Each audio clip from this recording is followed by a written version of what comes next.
With in a minute relief मिल गया। उसके बाद लाइगेशन आप करना चाहें नहीं करना चाहें वो पेशेंट पे डिपेंड करता है। पेशेंट मना कर रहा है तो जबरदस्ती नहीं कर सकते हैं किसी के लिए। तो इस टाइप से ये 4 फाइल्स हैं। इसमें बुक में ईचिंग भी लिखा है कि जो पूर्व ग्रुप है उसमें ईचिंग होती है।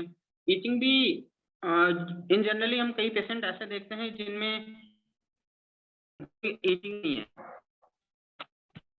तो ईचिंग मेरा मानना है कि ईचिंग जो है तो इन्फेक्शन के कारण होती है। मेनली जिन पेशेंट को कोलाइटिस होता है उनमें ईचिंग होती है। उनमें ईचिंग कैसे होगी? कोलाइटिस जब होगा तो कोलाइटिस से म्यूकस बनेगा। म्यूकस जो है एनस में आएगा, एनस से बाहर आएगा या एनस में रहेगा। तो जब म्यूकस रहेगा तो म्यूकस में क्या होगा? ईचिंग होगा। तो उसका लाइन ऑफ ट्रीटमेंट हम यही है, उसमें कोई आमपाचक मेडिसिन दे सकते हैं। जैसे आयुर्वेदा में शुंठी बेस्ट आमपाचक ट्रीटमेंट कहा गया है। शुंठी चित्रक हम चला सकते हैं। तो आम का उसमें पाचन करना पड़ता है। कफ को कम करेंगे, पित्त को बढ़ाएंगे तो अपने आप ही वो ठीक हो जाएगा। तो इसमें कोई ऐसा नहीं है।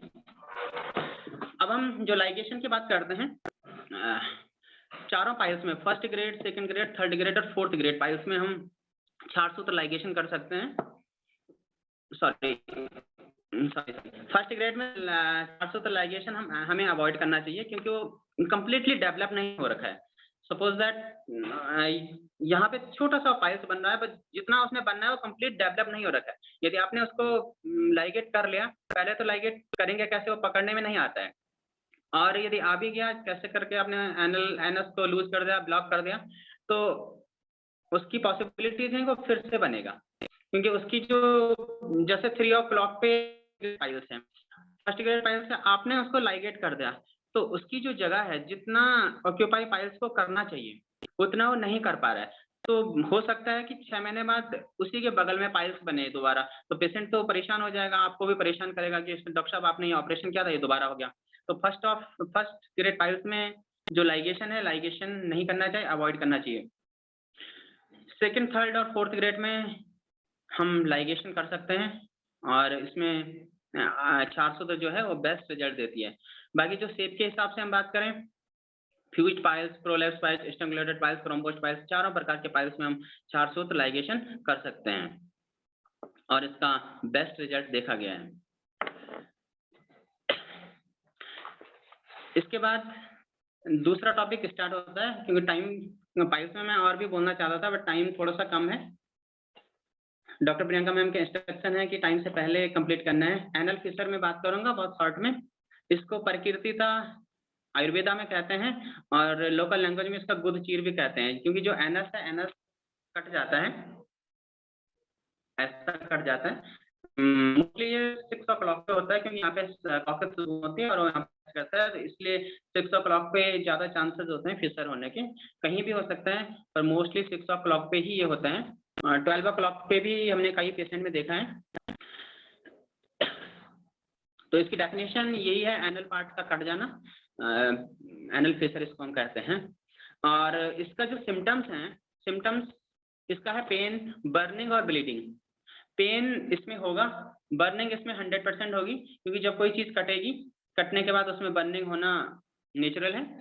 और ब्लीडिंग किसी को हो सकती है, किसी को नहीं भी हो सकती है, बट जो ब्लीडिंग इसमें होती है वो स्ट्रिप के रूप में आएगी, ऐसा स्ट्रिप के रूप में आएगी। और स्टूल को यदि पेशेंट बता रहा है कि स्टूल को टच करके ब्लीडिंग आ रही है तो 100% ये फिशर है। हमने आशीर्वाद से किसी भी पेशेंट का, चाहे वो पाइल्स हो, फिशर हो, फिस्टुला हो, किसी में एमआरआई या फिस्टुलोग्राम नहीं कराया है। हम जनरली देख के ही समझ जाते हैं क्योंकि हमारे जो गुरुजी हैं उन्होंने हमें इस ढंग से समझा रखा है कि हमें पेशेंट को कम रेट पर, कम दामों में उसको अच्छा ट्रीटमेंट हम देते हैं और किस अनावश्यक हम कोई भी एमआरआई हो, फिस्टुलोग्राम है, इससे बचते हैं। क्योंकि कई बार मैंने ये देखा है कि फिस्टुलोग्राम जो कराते हैं फिस्टुला के लिए उसमें वो नेगेटिव आता है, उसमें शो होता है कि इट्स नॉट फिस्टुला, बट जो हम अपने उससे डायग्नोज करते हैं, प्रोब डाल के करते हैं तो 100% ऑफ फिस्टुला रहता है। तो एमआरआई पे हम ज्यादा भरोसा नहीं कर सकते हैं। तो फिशर की मैं बात कर रहा था, यदि स्टूल को टच करके ब्लड आता है तो 100% वो फिशर है और वैसे वो स्ट्रिप के रूप में आता है। और यदि ज़्यादा कट लग गया है, जैसे 6 o'clock पे ज़्यादा कट लग गया है, तो ब्लड ड्रॉप वाइज भी आएगा। ड्रॉप वाइज ब्लड पाइल्स में भी आता है, बट यदि स्ट्रिप के रूप में आ रहा है तो 100% ऑफ फिस्टुला है। और यदि स्ट्रिप नहीं आ रहा है, ड्रॉप वाइज आ रहा है, तो हम प्रोटोस्कोपी करके उसको देख सकते हैं, और फिशर को तो हम वैसे भी देख सकते हैं कि फिशर है या नहीं है। पेन और बर्निंग इसमें मोस्टली सभी में रहती है। 95% या 98 कह सकते हैं पेशेंट ऐसे हैं जिनमें पेन और बर्निंग रहेगी। 1000-2000 में कोई एक पेशेंट होगा जिसमें पेन, बर्निंग, ब्लीडिंग नहीं होगी। इसमें भी वही है जो कॉज है, कॉज आयुर्वेद में जो कहे हैं कि गरम मसाला, मिर्च, मीट खाने से, स्पाइसी खाने से, अल्कोहल लेने से, इन सब से फिशर होता है। बट जो क्लिनिकली हम देखते हैं, तो मैंने पहले भी कहा था कि क्लिनिकली ये कोई क्राइटेरिया नहीं है, कोई ज़रूरी नहीं है। यदि पेशेंट नॉन-वेज खा रहा है बट उसका 100% डाइजेशन हो रहा है उसका, तो उसको कोई भी एनोरेक्टल डिसऑर्डर नहीं होंगे। मोस्टली डॉक्टर्स क्या करते हैं इसमें, फिशर हो गया, कट लग गया, उसमें हीलिंग के लिए एंटीबायोटिक दे देते हैं। एंटीबायोटिक से जो फिशर है वो भर तो जाता है, पर वो 50 to 60 to 70% ही भर जाता है। और कभी-कभी ऐसा हो सकता है कि फिशर हो रखा है, एंटीबायोटिक से ये ऊपर की लेयर तो इसकी भर गई, पर नीचे की लेयर भरी नहीं। आने वाले टाइम में इन्फेक्शन होगा, इन्फेक्शन होने से ये पेशेंट कहेगा कि पेन हो रहा है, पेन होने से एब्सेस बनेगा, क्योंकि जब पस पड़ेगा तो एब्सेस बनेगा। एब्सेस बनने के बाद ये फिस्टुला में भी कन्वर्ट हो जाता है कई बार। तो इसलिए सबसे पहले यदि फिशर का पेशेंट आता है, तो उसमें ऐसे नहीं कि सीधे हीलिंग के लिए एंटीबायोटिक चला दो या आप उसको सीधे ऑपरेशन करो। सबसे पहले उसके कॉज पे फोकस करना होता है कि कॉज क्या है फिशर का, किस कारण से ये हो रहा है। यदि हम कॉज पे फोकस करें, कॉज को समझें, तो 100% हम फिशर को ठीक कर सकते हैं। कॉज इसके बहुत सारे हैं, जैसे ड्राई स्टूल है। कॉन्स्टिपेशन जब पेशेंट को होता है, तो कॉन्स्टिपेशन में ड्राई स्टूल होता है। तो ड्राई स्टूल से क्या होगा, ड्राई स्टूल जब आएगा तो हार्ड होके आएगा। हार्ड होके क्या है, यहाँ पे कट मार देगा। तो एक कॉज इसका ये भी है, ड्राई स्टूल। तो इसमें लाइन ऑफ ट्रीटमेंट जो है वो हम लैक्सेटिव यूज करते हैं। लैक्सेटिव में बहुत सारे हैं, मैं तो केरला की जो लैक्सिनॉल एच है वो करता हूँ, या एक त्रिविध लेहम करके आता है, उसको पंचकर्मा में बहुत सारे डॉक्टर्स यूज करते हैं। सुख विरेचन कारक कहा गया है, कई पेशेंट में हमने वो भी दिया है। त्रिविध लेहम का अच्छा रिजल्ट है। दूसरा इंडाइजेशन, इंडाइजेशन भी फिशर का एक कॉज है। इंडाइजेशन में आईबीएस होगा, कोलाइटिस होगा। कोलाइटिस से क्या होगा, अग्निमांद्य होगी। अग्निमांद से क्या होगा, पेशेंट स्टूल तो जाएगा, बट वो एक दिन में कई बार जाएगा, 1 बार, 2 बार, 3 बार, 5 बार, 7 बार। स्टूल कंप्लीटली नहीं आएगा, क्योंकि स्टूल कुछ ऊपर रुक जाता है, कुछ रेक्टम में रह जाता है, कुछ एनल कैनाल में, कुछ बाहर निकलता है। तो पेशेंट कई बार जाएगा बट सेटिस्फाइड नहीं होगा। तो उस कंडीशन में क्या करेंगे हम, अग्नि दीपक देंगे। आम पाचक हम चलाएंगे उसमें, जैसे बेस्ट आम पाचक इसमें शुंठी चूर्ण हम चलाते हैं, या चित्रक वगैरह हम चलाते हैं, अग्नि को बढ़ाने के लिए हम उसमें चलाएंगे। तो इंडाइजेशन में हम ये करते हैं। तीसरा जो कॉज है, पेशेंट को कई बार क्या होता है, कुछ नहीं होता खाता है, तो मिर्च जब ज्यादा खाएगा तो मोशन में कुछ ना कुछ पार्ट उसका आएगा, स्टूल में कुछ ना कुछ पार्ट मिर्च का आएगा, जिससे बर्निंग बहुत ज्यादा होगा। तो लाल मिर्च या हरी मिर्च, किसी भी टाइप की मिर्च है, उसको अवॉइड हम करवाते हैं। नेक्स्ट इसमें टू व्हीलर राइडिंग में या हॉर्स राइडिंग हम पेशेंट को अवॉइड करने के लिए बोलते हैं। टू व्हीलर राइडिंग या हॉर्स राइडिंग में पेशेंट ऐसे बैठेगा तो एनस जो है वो फैलेगी, तो उसमें कट जो है वो हील नहीं होगा और भी ज्यादा लग जाएगा। फिर चाहे आप कितना भी अच्छा एंटीबायोटिक दे रहे हैं, आयुर्वेदिक दे रहे हैं, एलोपैथ, होम्योपैथ, कुछ भी दे रहे हैं, बट यदि आप टू व्हीलर पेशेंट चला रहा है तो कंप्लीटली वो भरेगा नहीं। तो इसलिए पेशेंट को टू व्हीलर राइडिंग जो है अवॉइड करवानी है। क्लिनिकली भी इसमें हम देखते हैं, यदि पेशेंट ब्लड शुगर लेवल उसका इंक्रीज है तो हील अप होने में टाइम लगेगा। तो ऐसा कुछ है, ब्लड शुगर लेवल इंक्रीज है तो मेडिसिन हम उसमें देते हैं डायबिटीज को कम करने की, डायबिटिक जो ड्रग है उसमें हम चलाते हैं। एचआईवी पेशेंट है तो एचआईवी में भी हीलिंग कम हो जाती है, क्योंकि इम्यूनिटी डाउन हो जाती है। तो इसमें एचआईवी में भी हम इम्यूनिटी बढ़ाने की मेडिसिन पेशेंट को देते हैं। ट्यूबरकुलोसिस है, ट्यूबरकुलोसिस में भी फिशर होने के चांस होते हैं। तो ट्यूबरकुलोसिस में एक अच्छे फिजिशियन की एडवाइस लेके एटीटी उसमें स्टार्ट करा देते हैं। फंगल इन्फेक्शन में भी कई बार ये होता है। फंगल इन्फेक्शन में क्या होगा, फंगल इन्फेक्शन जब पेशेंट का होगा तो उसमें ईचिंग होगी, ईचिंग होगी तो इरिटेशन होगी, इरिटेशन होगी तो पेशेंट बार-बार खुजली करेगा, खुजली करेगा तो उससे क्या होगा, कट लगेगा उसमें। इसमें एंटीफंगल हम कोई भी एंटीफंगल चलाते हैं, चाहे आयुर्वेदिक हो, एलोपैथिक हो, होम्योपैथिक हो। तो फंगस भी इसका एक रीजन है।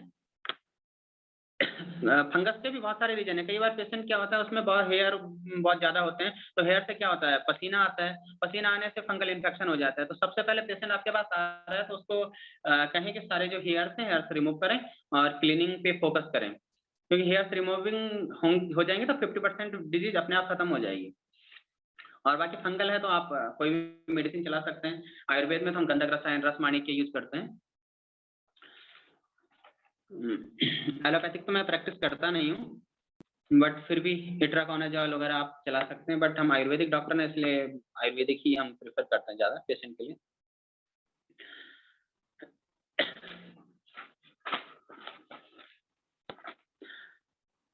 इसके अलावा यदि पेशेंट कोई टाइट कपड़े पहन रहा है तो टाइट कपड़े पहनने से क्या होगा, जैसे अंडर गारमेंट्स वगैरह हैं जो बहुत टाइट हैं तो उसमें हवा पास नहीं होगी, हवा पास नहीं होगी तो मॉइस्चर बनेगा, मॉइस्चर बनने से फंगल डेवलप होगा, फंगल डेवलप से फिर वही प्रॉब्लम हो जाएगी। तो इसमें लाइन ऑफ ट्रीटमेंट यही पेशेंट को कहीं कि लूज क्लॉथ पहने।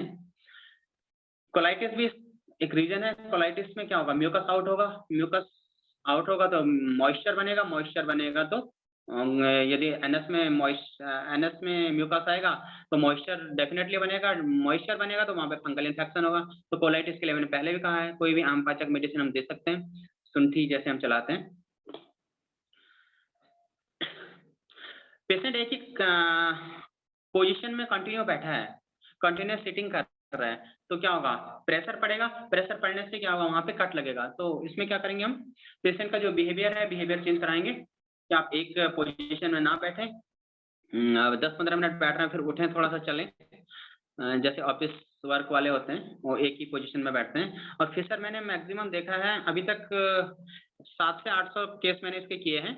इसमें 800 मैंने केस किए होंगे तो 600 पेशेंट ऐसे हैं जो ड्राइवर हैं। तो उनके मैंने ज़्यादातर केसेस ये किए हैं क्योंकि वो लॉन्ग सिटिंग में रहते हैं। और मैक्सिमम पेशेंट में मैंने देखा है कि हेयर बहुत ज़्यादा होता है एनएस रीजन में, तो सबसे पहले हम उन्हीं को कट करवा देते हैं। तो ये भी एक फैक्ट है। इसलिए हम जब पेशेंट हमारे पास आता है तो उसकी पूरी हिस्ट्री जानते हैं कि आपका ऑक्यूपेशन क्या है, आप क्या काम करते हैं, कहाँ से आए हैं, खाना क्या खाते हैं, सोते कब हैं, जागते कब हैं, ये सब पूछते हैं। इनको पूछने से इसी से हम डायग्नोज बनाते हैं। सपोज कोई पेशेंट गैस्ट्रिक इरिटेशन का है, उसको गैस बन रही है, आप कितना भी अच्छा एंटासिड दे दो उसको, पेंटापेराजोल, डोमपेराडोन कुछ भी आप उसको दे दो, अभिपत्ति का चूर्ण दे दो, अग्नितुंडी बॉडी दे दो, लीवर को बढ़ाने का कुछ भी आप दे दो, बट यदि पेशेंट जग रहा है रात को तो क्या होगा, उसका बाइल सेक्रेशन होगा, तो उससे क्या होगा, कफ बनेगा, कफ बनने से डाइजेशन वीक होगा और डाइजेशन वीक होने से उसको एसिडिटी खत्म करनी होगी। तो सबसे पहले उसका रात को जागना बंद कराएं, 9-10 बजे तक हर हाल में सो जाए, सुबह जल्दी उठे।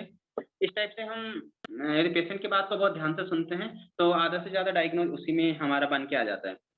एक रीजन इसका भी है, एक रीजन सेक्सुअल एनल इंटरकोर्स का भी है। एनल इंटरकोर्स यदि पेशेंट कर रहा है तो उसमें भी चांस होता है। अभी तक मेरी लाइफ में 2 पेशेंट ऐसा आए जिनका सब कुछ ठीक होने के बावजूद जितने भी सिम्टम्स मैंने अभी आपको बताए इनमें से कुछ भी नहीं था, बट वो एनल इंटरकोर्स कर रहे थे, चाहे वो मेल हो या फीमेल हो, तो उसमें भी वो कट लगेगा, कट लगने से हील नहीं होगा। तो पेशेंट को इसके बारे में अपने हिसाब से समझा दें। एक रीजन इसका पाइल्स भी है। यदि अंदर पाइल्स पड़े हैं तो पाइल्स से क्या होगा, जो जगह है एनल कैनाल की जो स्पेस है, स्पेस को ऑक्यूपाई करेगा तो मोशन निकलने की प्रॉपर जगह नहीं मिल पाएगी, उससे भी क्या होगा, कट पड़ सकता है। तो यहाँ पर हम चाहे पेशेंट हमें उसका चार्ज दे रहा है या नहीं दे रहा है, यदि हम फिशर का ट्रीटमेंट कर रहे हैं तो सबसे पहले पाइल्स का भी ट्रीटमेंट करें। पाइल्स को पहले कट करें, पहले उसको लाइगेट करें। यदि पाइल्स लाइगेट हो जाएंगे तो फिशर को हम करना भी चाहें तो कर सकते हैं, नहीं भी चाहें तो नहीं भी कर सकते हैं, तो अपने आप हील हो जाएगा क्योंकि हमने कॉज उसका खत्म कर दिया। सेकंड ग्रेड या थर्ड ग्रेड या कई बार फर्स्ट ग्रेड भी हैं। एक्सटर्नल पाइल्स में फर्स्ट ग्रेड हैं, 3, 7 और 11 पे हैं और उन्होंने ऑक्यूपाई कर रखा है। तो उस कंडीशन में भी हम क्या करते हैं, फिर हम एनल कैनाल को, वैसे मैंने अभी बताया है कि उसमें फर्स्ट ग्रेड को नहीं करना चाहिए, बट इस कंडीशन में यदि हम फिशर का करेंगे, पाइल्स का नहीं करेंगे तो पाइल्स अंदर रहेंगे और फिर से डेवलप होगा फिशर। तो इस कंडीशन में एनल कैनाल को कंप्लीट ब्लॉक करके यहाँ पे 3, 9, 11 और 12 पे 3, 9, 6 और 12 पे, सॉरी 3, 9, 6 और 12 पे कंप्लीट ब्लॉक करके हम फर्स्ट ग्रेड पाइल्स को लाइगेट करते हैं। तो ये सब इसके कॉज हैं। तो सबसे पहले हम इसमें कॉज पे ध्यान देंगे। लास्ट पॉइंट जो मैं कहूँगा, कॉन्ट्रैक्शन। जब सर्जरी करते समय हम यदि हमने पाइल्स की सर्जरी कर दी और पाइल्स की सर्जरी करने से यदि हमने उसको पीआर नहीं किया तो क्या होगा, जो अंदर की स्किन है, स्किन आपस में मिल जाएगी और जो जगह कम हो जाएगी। तो हमें ये ध्यान रखना है, जब हम कभी पाइल्स की सर्जरी करें तो उसके बाद पेशेंट को बुला के उसको पीआर करें। पीआर करने से एनल कैनाल को रिलैक्स करें। रिलैक्स करने से फिशर के चांस नहीं बनते हैं। तो ऑपरेशन के बाद भी कई बार पेशेंट कंप्लेन लेके आता है कि मैंने पाइल्स का ऑपरेशन कराया, वो तो ठीक है डॉक्टर साहब, लेकिन ये फिशर बन गया। तो उसमें लाइन ऑफ ट्रीटमेंट यही है कि फिशर बन गया तो एनल जो है वो कॉन्स्ट्रिक्ट हो गए। तो कॉन्स्ट्रिक्ट होने के लिए हम क्या करते हैं, उसमें फिर फिशर की सर्जरी करते हैं। फिशर की सर्जरी करने उसमें 4 सूत्र से ही फिशर की सर्जरी करते हैं और जो कॉन्स्ट्रिक्शन है एनल्स का, एनल कैनाल का, उसको हम लूज करते हैं। जब वो उसको काट देते हैं, काटने से वो लूज हो जाएगा तो अपने आप फिशर ठीक हो जाएगा। तो ध्यान रखें, यदि कभी पाइल्स की आप ऑपरेशन कर रहे हैं तो पेशेंट को जब भी वो हफ्ते 10 दिन में आपके पास आता है तो एक बार उसको पीआर कर रहे हैं या आपको ठीक लग रहा है तो एक बार प्रोटोस्कोपी भी उसकी कर दें, एनस को आप रिलैक्स कर दें। ये फिशर कंप्लीट हो गया। अब डॉक्टर प्रियंका मैम, यदि आप अलाउड करें तो फिस्टुला पे भी मैं कहूँ, डॉक्टर प्रियंका मैम या डॉक्टर कीर्ति मैम? डॉक्टर अनुराग, हमारे पास ना हार्डली 15 मिनट्स हैं, हमें क्वेश्चन आंसर्स भी लेने हैं उसमें। तो may be you can just talk about kshar sutra a little bit and then we can take it ahead. Ma'am 5 to 6 minute ले लूं? हाँ जी, बिल्कुल बिल्कुल, शार सूत्र के बारे में आप बता सकते हैं क्योंकि आई एम श्योर सबके वही डाउट्स हैं, एग्जैक्टली कैसे होता है, हीलिंग कैसे होता है, उसके बाद all the main questions I think related to शार सूत्र are there. ठीक है मैम। आप प्रोसीजर भी एक्सप्लेन कर सकते हैं, मतलब प्री ऑप बता सकते हैं। We are actually looking forward to that also. ठीक है मैम। हाँ जी। तो पाइल्स फिशर फिस्टुला का टाइम अभी है नहीं, इसलिए मैं उसको कह नहीं पा रहा हूँ। तो अब हम सीधे क्षार सूत्र पे जाते हैं। तो हम सभी एनोरेक्टल डिसऑर्डर में, चाहे पाइल्स हो, फिस्टुला हो, एनल कंडाइलोमा है, कोई भी केस है, उसमें क्षार सूत्र लाइगेशन करते हैं। और क्षार सूत्र लाइगेशन में हम क्या करते हैं कि जो पाइल्स होते हैं, पाइल्स में हम जो सेकंड ग्रेड, थर्ड ग्रेड और फोर्थ ग्रेड पाइल्स होते हैं, उन पाइल्स को बाहर निकाल के थोड़ा सा बाहर खींच के उसमें जैसे पाइल्स यहाँ पे है 3 o'clock पे, इसको बाहर से खींच के जितना ये खींचता है इसके रूप में क्षार सूत्र बांध देते हैं। जो क्षार सूत्र होता है उसको बांध देते हैं और 5 to 6 डेज के लिए पेशेंट को छोड़ देते हैं, घर भेज देते हैं उसको, बोलते हैं नॉर्मल डाइट आप लो। और इसके अलावा हम इसमें जातियाती तेल या रेक्टो ऑयल, कोई भी ऑयल देते हैं कि इसको मोशन से पहले आप डालें। मोशन से पहले डालने से क्या होगा, जब पेशेंट मोशन जाएगा तो जो फ्रिक्शन है, जो ऑयल है, ऑयल जो है फ्रिक्शन को कम कर देता है। तो फ्रिक्शन कम होगा तो इजीली स्टूल पास हो जाएगा, पेशेंट को कोई प्रॉब्लम भी नहीं होगा। 5 to 6 डेज पे क्या है, हम इसको बहुत टाइट बांधते हैं क्षार सूत्र को। कई बार ये होता है ये क्षार सूत्र टूट भी जाता है, तो इतना ज्यादा टाइट भी ना बांधें। क्षार सूत्र जब हम बांधते हैं उसके बाद जो नॉर्मल थ्रेड है, नॉर्मल थ्रेड से उसको ऊपर से फिर बांध सकते हैं दोबारा, और एक ही बार में बांधें। कई बार डॉक्टर्स क्या करते हैं कि पहले हल्का बांधते हैं, फिर अगले दिन पेशेंट को बुला देते हैं, फिर इसको और टाइट करते हैं, फिर पेशेंट को बुलाते हैं, फिर टाइट करते हैं। ऐसा नहीं करें। जो हम क्लिनिक में करते हैं या हॉस्पिटल में जो हम सर्जरी करते हैं, पाइल्स के हम एक ही बार में 4 सूत्र को बांध देते हैं और उसके ऊपर से प्लेन थ्रेड को हम बांध देते हैं, लाइगेट कर देते हैं, क्योंकि 4 सूत्र में ज्यादा प्रेशर देने से वो टूटने के चांसेस उसके ज्यादा रहते हैं। तो ऊपर से हम उसमें प्लेन थ्रेड बांध देते हैं। 5 to 6 डेज में क्या होगा, श्रिंक होके अपने आप आउट हो जाता है। जब वो आउट हो जाता है, हार्डली 7 डेज उसमें लगते हैं। तो उसके बाद हम पेशेंट को बुलाते हैं, पेशेंट को बुला के उसमें पीआर करते हैं और देखते हैं ये आउट हो गया है नहीं हुआ, फिर उसका प्रोटोस्कोपी करके देखते हैं। जब वो आउट हो जाता है 4 सूत्र, उसके बाद जो वहाँ पे जो घाव हो जाता है उसको हील अप करने के लिए हम कोई अच्छा एंटीबायोटिक चलाते हैं। जैसे आयुर्वेद में हम त्रिफला गुग्गुलू चलाते हैं, या मॉडर्न को हम ले लें तो कोई भी अच्छा एंटीबायोटिक जैसे सिफिक्सिम हो गया, ओफ्लॉक्स हो गया, देके उसको हील अप कर देते हैं। 50% काम तो हमारा ऑयल ही कर देता है हीलिंग के लिए। जो हमारा जाता तेल है वो 50 to 60% वही हील अप कर देता है। और इसमें सर्जरी करते टाइम जो है हम इन्फेक्शन को भूल जाते हैं कि इन्फेक्शन नाम की भी कोई चीज होती है। इन्फेक्शन के बारे में हम सोचेंगे तो इन्फेक्शन के बारे में सोचें तो हम एंटीबायोटिक देंगे पेशेंट को। एंटीबायोटिक देंगे तो हमें सबसे पहले ये समझना चाहिए कि एंटीबायोटिक करता क्या है। एंटीबायोटिक का काम ये है कि वो माइक्रो ऑर्गेनिज्म है उनको किल करता है और किसी चीज को रोकता है, ग्रोथ को रोकता है। अब एक साथ दोनों काम ना करें। अब यहाँ पे पाइल्स है, इसको हमने 4 सूत्र से या प्लेन थ्रेड से लाइगेट कर दिया। अब इसका काम क्या है, जो ये 4 सूत्र है प्लेन थ्रेड है, ये इसको क्या करेगा, कट करने का काम है। स्लो स्लो करता है बट कट करने का काम है। और ऊपर से हम उसको एंटीबायोटिक देके उसकी जो कटिंग है उसको रोक रहे हैं। तो हम एक साथ दोनों काम कर रहे हैं, दोनों अपोजिट वर्क कर रहे हैं। जैसे ये समझे हम किसी दरवाजे पे खड़े हैं, एक आदमी हमें अंदर से बाहर को धक्का मारा और एक बाहर से अंदर को धक्का मारा, तो हम कहाँ जाएंगे, कहीं नहीं।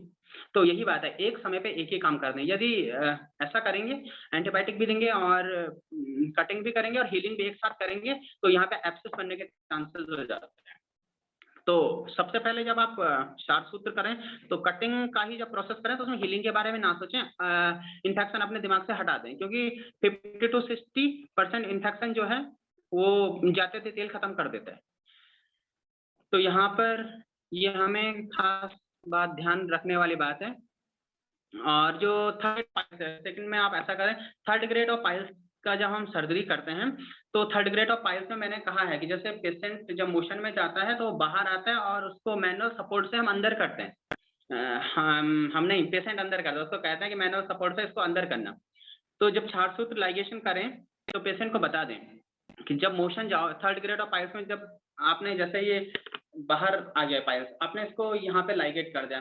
अब पेशेंट मोशन में गया, मोशन किया और उसने इसको मैनुअल सपोर्ट से अंदर नहीं किया, तो क्या होगा, यहाँ पे ये ट्रॉमा हो जाएगा। ट्रॉमा हो जाने से बहुत ज्यादा ब्लीडिंग यहाँ पे हो सकती है।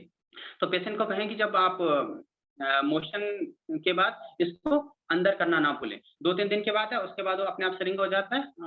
श्रिंक होने से 4-5-5-7 दिन में वो कट के गिर जाएगा। एक चीज हमें ये ध्यान रखनी होती है। इसके अलावा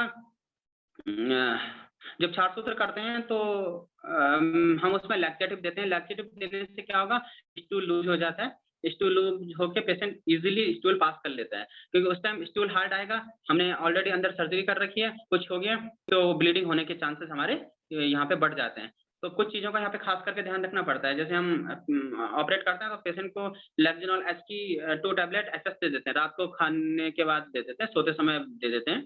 तो उससे क्या हो जाता है कि मोशन फ्रीक्वेंटली होता है, तो या अभयरिस्ट हम साथ में चला लेते हैं, तो उससे फ्रिक्शन नहीं होगा। फ्रिक्शन नहीं होगा तो फिर इजीली मोशन हो जाएगा, पेशेंट को पेन भी नहीं होगा, क्योंकि हार्ड मोशन होगा। अंदर आपने सर्जरी कर रखी है, सर्जरी करने से उसमें पेनफुल वो बन सकता है। तो इस तरीके से हम इसको रोक सकते हैं। दूसरा, फिस्टुला में जो हम सर्जरी करते हैं, फिस्टुला में प्रोब डाल के सबसे पहले ट्रैक को चेक करें। जहाँ प्रोब जा रहा है, मैं बहुत शॉर्ट बात करूंगा इसमें, जहाँ प्रोब जा रहा है, प्रोब जहाँ पे जा रहा है, यदि टुवर्ड एनस और टुवर्ड रेक्टम है तो 100% है कि ये फिस्टुला है। किसी एमआरआई फिस्टुलोग्राम के चक्कर में ना पड़े, क्योंकि कई बार ये होता है कि जो फिस्टुलोग्राम है या एमआरआई है वो बता नहीं पाता है। एक एग्जांपल मैं आपको देता हूँ। एक पेशेंट आया था हमारे पास, उस वो फिस्टुलोग्राम अपना लेके आ रहा था और फिस्टुलोग्राम में जो उसका बता रहा था वो साइनस बता रहा था। वो फिस्टुला नहीं बता रहा था, वो साइनस बता रहा था। तो साइनस और फिस्टुला में एक डिफरेंस है। फिस्टुला में जो वाइल होती है, फिस्टुला में जो ट्रैक होता है, एक स्किन में होता है, एक किसी ऑर्गन में होता है। यदि एनल कैनाल में होता है, रेक्टम में होगा, ठीक। और जो साइनस होता है उसमें जो दोनों ट्रैक होते हैं वो स्किन में ही होते हैं। तो डॉक्टर ने क्या क्या होगा, उसने डाई डाली होगी। डाई डालने से पेशेंट हैवी एंटीबायोटिक खा जाता है। सबसे पहले डॉक्टर यही करते हैं कि पस निकल रहा है तो हैवी एंटीबायोटिक दे देते हैं। हैवी एंटीबायोटिक देने से अंडर का जो ट्रैक है वो क्या हो रखा है वहाँ पे, जहाँ की सेल्स जो लूज होंगी, जो सेल्स लूज होंगे, एंटीबायोटिक ने क्या किया, उस जो लूज सेल हैं उनको वहाँ पे कवर अप कर दिया और पस को दूसरे रास्ते से निकाल दिया, और या फिर वहीं पे ब्लॉकिंग कर दी। तो फिस्टुला की मैंने जैसे डेफिनेशन अभी बताया कि एक ट्रैक इसका स्किन में होता है और दूसरा ट्रैक किसी ऑर्गन में होता है। तो दूसरा ट्रैक जो है उसने वहाँ पे क्या करता है, उसको बंद कर दिया एंटीबायोटिक ने, क्योंकि एंटीबायोटिक का काम क्या है, रोकना काम है उसका।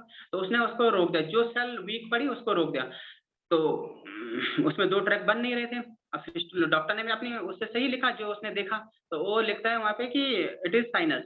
तो हमने क्या कर दिया, उसमें प्रोब डाला, प्रोब डाल के अंदर तक जहाँ तक वो ट्रैक बन रहा उतना गया। उसके बाद हमने थोड़ा-सा लोकल लगा के बाहर से प्रेशर दे दिया। जैसे प्रेशर दिया तो पेशेंट कितना भी हैवी एंटीबायोटिक खा के आ रखा हो, कुछ भी खा के आ रखा हो, जब आप प्रोबिंग करेंगे और प्रेशर देंगे तो यदि ट्रैक होगा तो 100% ट्रैक जो है वो मिलेगा आपको, ट्रैक कभी दबता नहीं है। तो जैसे ही हमने प्रोब डाला, तो प्रोब डालने से उसने उसको क्रॉस किया और क्रॉस करके वो एनल कैनाल में आ गया। तो यदि मैं उस फिस्टुलोग्राम के भरोसे रहता तो मैं उसको साइनस के हिसाब से ट्रीट करता, फिर फिस्टुला नहीं करता। हमने उसका ऑपरेशन किया और 23 डेज़ में वो क्या हो गया, कंप्लीटली ठीक हो गया। 15 से 16 दिन उसको कटने में लगे और बाकी के दिन हमने उसको हीलिंग में दिया। तो फिस्टुला का जब आप ट्रीटमेंट करें, जब फिस्टुला में क्षार सूत्र करें, तो सबसे पहले ध्यान ये रखें कि उसमें किसी भी टाइप का एंटीबायोटिक ना दें, क्योंकि फिस्टुला में जो क्षार सूत्र होता है, क्षार सूत्र बहुत हल्का-हल्का क्या करता है, कटिंग करता है, कटिंग के साथ-साथ उसको खुद हीलिंग करता है। कटिंग के साथ सिमल्टेनियसली हीलिंग भी करता है। तो आप एंटीबायोटिक के चक्कर में या किसी इम्यूनिटी बढ़ाने के चक्कर में ना पड़ें कि हीलिंग नहीं हो रही है, हीलिंग का क्या करें, इन्फेक्शन हो जाएगा। इन्फेक्शन बिल्कुल भी नहीं होगा, क्योंकि क्षार सूत्र है, क्षार ऑलरेडी अल्कलाइन नेचर है। और जिस ट्रैक में क्षार जाता है तो वो पूरे में फैल जाता है। तो उसमें परेशान होने की कोई आवश्यकता नहीं है और उसमें किसी भी टाइप का एंटीबायोटिक ना दें। लो एनल फिस्टुला और हाई एनल फिस्टुला में हम थोड़ा-सा बात करेंगे। लो एनल फिस्टुला जो होता है वो एनल कैनाल में ही खुल जाता है, और जो हाई एनल फिस्टुला होता है, हाई एनल फिस्टुला अंदर को जाता है। जो इंटरनल स्फिंक्टर होता है, इंटरनल स्फिंक्टर को क्रॉस करके वो रेक्टम में भी जा सकता है या हाई रेक्टल भी हो सकता है। तो उसको रेक्टल फिस्टुला, यदि रेक्टम में है तो रेक्टल फिस्टुला, रेक्टम से आगे है तो हाई रेक्टल फिस्टुला हम उसको कहते हैं। तो उसमें भी हम क्षार सूत्र का यूज़ करते हैं। अब मैं एक विशेष पॉइंट पे बोलना चाहूँगा, जो मॉडर्न सर्जरी है, मॉडर्न सर्जरी क्षार सूत्र मॉडर्न सर्जरी जो है वो फिस्टुला में फेल है, वो सक्सेस नहीं है। यदि हाई एनल फिस्टुला है, तो हाई एनल फिस्टुला में क्षार सूत्र सर्जरी ही बेस्ट है। कई पेशेंट हमारे पास आते हैं और कहते हैं कि हमने शहर के नामी डॉक्टर से ऑपरेशन कराया है, जिन्होंने कहा है कि ये 50 टू 60% ही हील हो पाएगा, 100% वो नहीं होगा। तो मैं बहुत जल्दी में बोल रहा हूँ क्योंकि टाइम कम है। तो बहुत 50 टू 60% हील होगा। उनका बोलने का क्या सही है, क्योंकि अंदर जो है, अंदर इंटरनल स्फिंक्टर और एक्सटर्नल स्फिंक्टर है, और वो क्या कर रहे हैं, यदि यहाँ से फिस्टुला बना है तो आधा ही उसको काटते हैं ट्रैक को, वो अंदर नहीं ले जाते हैं और एक ही बार में ब्लेड या कैंची सीजर से सीधे काट देते हैं, अंदर उसको नहीं ले जाते, क्योंकि अंदर ले जाएंगे और इंटरनल स्फिंक्टर कट गया, कटे गई तो एनल इनकंटिन्यूअस हो जाएगा। पेशेंट हमेशा क्या है, जो उसकी मोशन रोकने की कैपेसिटी वो खत्म हो जाएगी, फिर मोशन कपड़ों में ही हो जाएगा लाइफ टाइम। तो वो क्या करते हैं, उस स्फिंक्टर को, जो इंटरनल स्फिंक्टर है, उसको क्रॉस नहीं करते हैं, उसके बाहर जितना है उतना काट देते हैं। हम क्या करते हैं, हम उसमें पूरा क्षार सूत्र डालते हैं अंदर तक। हमारा क्षार सूत्र क्या करता है, बहुत स्लोली कटिंग करता है और कटिंग करने के साथ साथ उसको हीलिंग करता है। तो स्पेक्टर आप ये समझ लो जैसे जो रबर बैंड है, रबर बैंड जैसे 10-15 रबर बैंड लगे हैं, ऐसा आप समझ लो। जैसे इसमें 10-15 रबर बैंड लगे हैं। तो पहला क्या करेगा, हमारा जो क्षार सूत्र पहले रबर बैंड को काटेगा, पहले से दूसरे रबर बैंड को काटेगा। जब जैसे ये दूसरे को रबर बैंड को काटेगा तो पहला वाला जो कटा था ये हील हो जाएगा। फिर ये दूसरे से तीसरे को काटेगा, तीसरे से चौथे को, तो आगे काटेगा, पीछे ये हील हो जाएगा। तो हाई एनल फिस्टुला या लो एनल फिस्टुला में भी मॉडर्न सर्जरी जो है वो सक्सेस नहीं हो पाती है, उसमें भी हम क्षार सूत्र से उसको करते हैं। और जो फिशर है, फिशर में हम कैसे करते हैं क्षार सूत्र, जो 6 o'clock है, यदि यहाँ पे 6 o'clock पे हमारा कट लगा है तो इसके पीछे से हम थ्रेड को डालते हैं और थ्रेड को डालने से क्या हो जाता है, ये धीरे धीरे कटता है और कटने के बाद जो जख्म है वहां पे उसको भी पूरा काटता है, कटने के साथ खुद ही उसको हील अप करने लग जाता है। तो पाइल्स, फिशर, फिस्टुला किसी भी टाइप का एनोरेक्टल डिसऑर्डर है उसमें क्षार सूत्र जो है वो बेस्ट है और उसके 100% रिजल्ट है। अब मैं अपनी बात को यहाँ पे समाप्त करते हुए हाईली थैंकफुल कहना चाहूंगा डॉक्टर कीर्ति मैम का, डॉक्टर प्रियंका मैम का और पूरी टीम न्यूरोगेस्ट्रिक का। धन्यवाद। Thank you so much sir. बहुत वास्टली आपने समझाया है एनोरेक्टल डिजीज के बारे में और स्पेशली क्षार सूत्र के बारे में। जैसा सर ने बताया है कि क्षार सूत्र अपने आप में ही मतलब उसमें हीलिंग प्रॉपर्टी होती है, तो there is no fear in Ayurveda अगर क्षार सूत्र का यूज करते हैं तो कंपैरेटिवली जो मॉडर्न सर्जरीज होती है और जो एलोपैथी में यूज करते हैं। बहुत ही अच्छे तरीके से सर ने समझाया और मैंने भी बहुत ध्यान से सुना है आज के सेशन को। और भी बहुत सारी बातें सर बताना चाह रहे हैं, लेकिन हमारे पास टाइम लिमिट के होने के कारण हम उसको ज्यादा एक्सटेंड नहीं कर पाए, सो उसके लिए we are very sorry sir. लेकिन नेक्स्ट सेशन हम जरूर आपके साथ ऐसी कुछ सीरीज हम लोग जरूर रखेंगे एनोरेक्टल पे, क्योंकि एनोरेक्टल मुझे नहीं लगता है कि एक, हाँ जी मैं चाहूंगा मैम कि थोड़ा सा एक दिन और करके मैं फिस्टुला पे बोलना चाहूंगा मैम। फिस्टुला है, हीमेटोमा है, बहुत सारी चीजें छूट गई हैं, तो मेरी बहुत रिक्वेस्ट है कभी सारे टाइम मिले तो जरूर। सर बिल्कुल, एनोरेक्टल बहुत अपने आप में बहुत बड़ा टॉपिक है, बहुत वास्ट है। और आयुर्वेद में एनोरेक्टल जो है आज के डेट में हमने देखा है कि बहुत ज्यादा अपग्रेड भी हुआ है। तो मतलब ये एक दिन में खत्म होने वाला तो टॉपिक बिल्कुल भी नहीं है। बट यस, आज सर ने पूरी कोशिश करी है कि हर पॉइंट को प्रॉपरली एक्सप्लेन करे और सर ने जल्दी जल्दी भी हर चीज को एक्सप्लेन करने की कोशिश करी। तो आई होप आपने नोट्स बनाए होंगे, नोट डाउन करे होंगे आज के important point. So thank you so much sir. अगर आपके कोई भी क्वेश्चन रह गए हो सो आप हमसे चैट बॉक्स में पूछ सकते हैं, क्वेश्चन एंड आंसर बॉक्स में भी आप हमसे पूछ सकते हैं। If you have any question, any doubts, तो आप बता सकते हैं। Yes, one more thing which I want to add कि एक दिन क्या मतलब एक दिन भी कम लगेगा इस सब टॉपिक पे बात करने के लिए। आपने तो 1 घंटे में हमें बहुत सारी इंफॉर्मेशन दे दी है, which is very we are very glad कि आज आप ये हमारे साथ शेयर कर पाए। ये 1 घंटा भी हमारे लिए बहुत इंफॉर्मेटिव रहा है और ऐसे ही हम आपके साथ सीरीज अगर प्लान कर पाए तो वो हमारे सबके लिए भी बहुत इंफॉर्मेटिव होगा। और जो लोग डॉक्टर अनुराग जी का नंबर लेना चाहते हैं हम शेयर कर देंगे। आपको कुछ 1-on-1 डाउट्स होंगे तो आप डायरेक्टली डॉक्टर अनुराग से बात कर सकते हैं। अगर आप में से किसी को प्रोसीजर देखनी है या अगर आप उनके एरिया के नियर बाय रहते हैं तो आप उनके क्लिनिक में या वो जहाँ प्रैक्टिस करते हैं आप उनसे टाई अप करके देख भी सकते हैं। Even that would be, he can help you out with that as well. And I think we have some questions. Fissures पे क्षार सूत्र कैसे अप्लाई करना है ऐसा किसी ने पूछा है। मैम फिशर जो होता है वो यदि 6 o'clock पे हो रखा है तो मैंने पहले भी बताया था ये 6 o'clock का फिशर है, तो 6 o'clock पे हम पहले अंदर पीआर करते हैं। पीआर करने से फिंगर थंब हमारा ऐसा जाएगा और यहाँ से हम मैनुअल 11 नंबर के ब्लेड से इसको कट लगा देते हैं। कट लगाने से यहाँ पे एक होल हो जाएगा और इस एनएस की यहाँ से हम थ्रेड को निकाल देंगे बाहर।